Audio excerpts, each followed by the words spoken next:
hear Matt Rivers make the case that the Russian progress in this part of the country here is slow and incremental, but you still see it as significant, and you see Putin as a plan. And I want to blank this so you can come in yourself as to essentially partition this. Yeah, I think absolutely. The plan is clearly they're making progress there, and at some point Putin is going to declare victory. That has already taken place, and that ultimately what you're going to end up is something like what you drew, but more importantly, I think over the course of time, the pace of these operations will decrease. This up-tempo can't be sustained. The Russians don't have the forces. It was just described that many of them will take years to replenish and to rebuild. The Ukrainians certainly have the support from the West, but it's not going to die down, but clearly what needs to take place is that the Ukrainians have to pick up the pace, and we've seen that. Even the strike against the two ships here. Right. That's a deep... Show you that here. Yeah, that's a deep strike. The Ukrainians need to increase their deep strikes into sanctuary. The Russians see the Black Sea as sanctuary. They see Russia as sanctuary. They need to get out there, and then that causes the Russians to decrease the amount of forces they can bring forward. So I think ultimately what is going to happen is you're going to see a division of Ukraine that's going to look like that. It'll be achieved over time. And then Odessa becomes a key to close this off. Clearly, Russia could take forces from the Transnistria and over here. That will take probably weeks to a month or so. But Odessa is a target. It's going to be a hard one for the Russians to take. But you don't see any way to keep Putin from getting this. Then the question becomes, how long is the West willing to stand with Ukraine to kick him out, to try to kick him out? But you don't see any way of stopping him from getting that. Very sadly, I don't see anything other than a divided Ukraine at some point. Certainly President Zelensky would never sign up to that. But I think that will be achieved over the course of time. I think we're into this for years. The pace will decrease over the course of the next few months. And this will look like very much like what the Soviets had in Afghanistan. In terms of the media attention, it's going to be below the radar, and Russia will be punished by an insurgency. And at some point, Russia and Ukraine will have to make a decision as to what ultimately this looks like. So I just want to come into some of this. We've talked about their evacuation now at this steel plant in Mariupol. This is the before. You see an industrial area, and here you see it just simply destroyed. Now, if it were just a war target and there were no people there, again, I'm not justifying war, but you would understand that, right? An attack on a very important piece of economic infrastructure. Right. The Russians know there are people there. Yes, some Ukrainian fighters, but also civilians. When you look at those pictures, what comes to mind? Well, clearly, the devastation that's taking place, the lack of the rules of land warfare are not being adhered to at all by the Russians. They really simply do not care. Their objective is to wear down the morale of the Ukrainian people and to create a wasteland.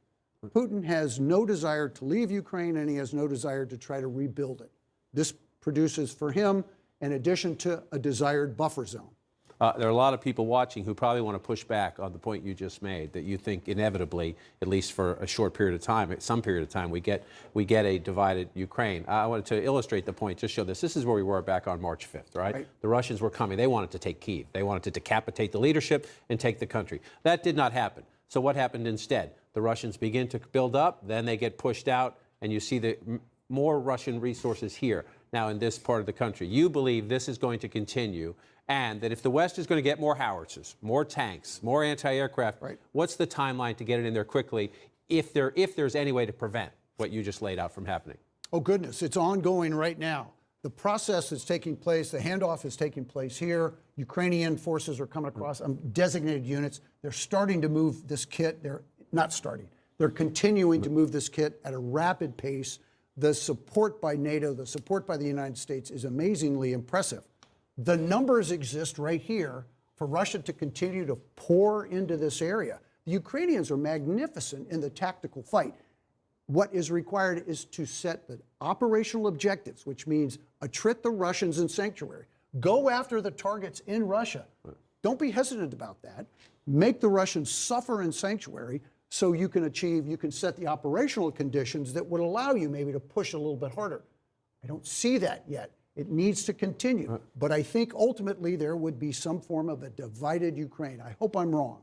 But I think there would be some form of a division that would take place. General Mark's grateful, as always, joining our conversation. White House and national security correspondent for the New York Times, David Sanger. David, grateful for your time. So you see the speaker in Kyiv with a number of high-profile Democrats in the Congress. The embassy, the State Department wants to reopen by the end of the month. On the one hand, that's a sign to Putin that, we think you're losing. We're going to literally raise the flag again in Kyiv. But there's another piece of the strategy shift in that the White House would tell you they also believe we're in a months and months and months long slog in the East and South.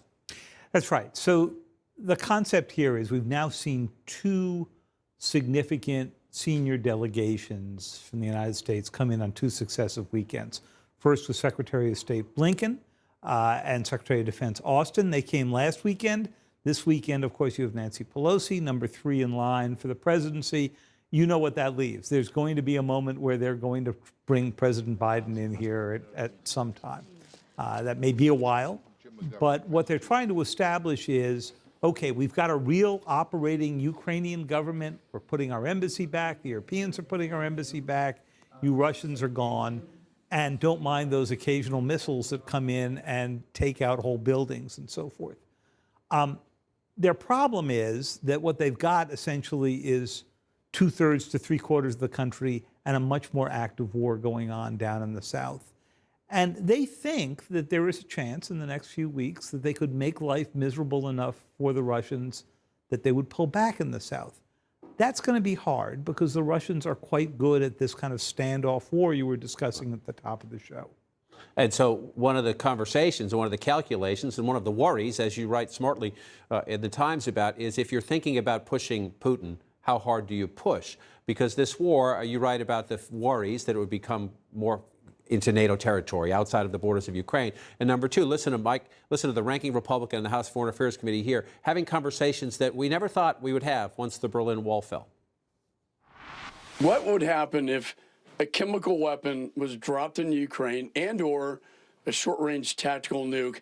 The question there is, would the world idly sit back and watch that happen without doing anything? In my judgment, that's beyond the pale. That crosses a red line. And I think if that happens, we would have to respond in kind. Take us inside this. The conversations happen, let's get more tanks, let's get more ammunition, let's get more howitzers, let's get more drones. Okay. But then at the same time, what happens if Putin does cross that line? So this is the fascinating question that the White House has been gaming out, the Pentagon's been gaming out. And I agree with the Congressman that it would certainly cross a line, a red line. We have not seen nuclear use since of a nuclear weapon being used in anger since August of 1945, and that was the second attack, the one on Nagasaki. That said, I think the place where the Biden administration might separate itself from what you just heard was that respond in kind. So let's just game this out for a moment. Supposing that Putin launches a tactical nuclear weapon either on Ukrainian territory or over the Black Sea, or supposing he conducts an atmospheric nuclear test, which were banned back in the 60s, right? And says, this is all a reminder for you to stay out of the way. My guess is that President Biden does not respond by launching a nuclear weapon of our own. I mean, first of all, what are you going to launch it on? You're not going to drop it on Ukraine, and you're probably not going to launch it on Russian territory. What he'd probably try to do is use that to sort of further the economic isolation and say he's going in a place that none of the rest of us will. Help me if you can, because this is a riddle. It's been a riddle for some time. Understand Sergei Lavrov, Putin's foreign minister, who over the weekend says that, to justify this quote-unquote Nazi reference to the Ukrainians, saying Adolf Hitler had Jewish blood, and that's why they're going after Zelensky.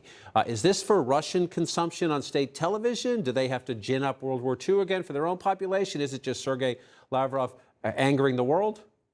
Well, Mr. Lavrov has been known to say things like this in the past. He's been around for 20 years as foreign minister. I think the most important thing we've learned about Sergei Lavrov in recent times is that he was given a few hours' notice that the invasion was even going to happen after spending weeks telling the world it would not happen. But yes, I think this is mostly for domestic consumption. They have to somehow make the connection that they are denazifying Ukraine. Seems crazy on its face, particularly with a Jewish president running Ukraine at this moment. But he was playing to both Russian and I think some Ukrainian undercurrents of anti-Semitism. And you heard the Israelis come after him pretty hard today.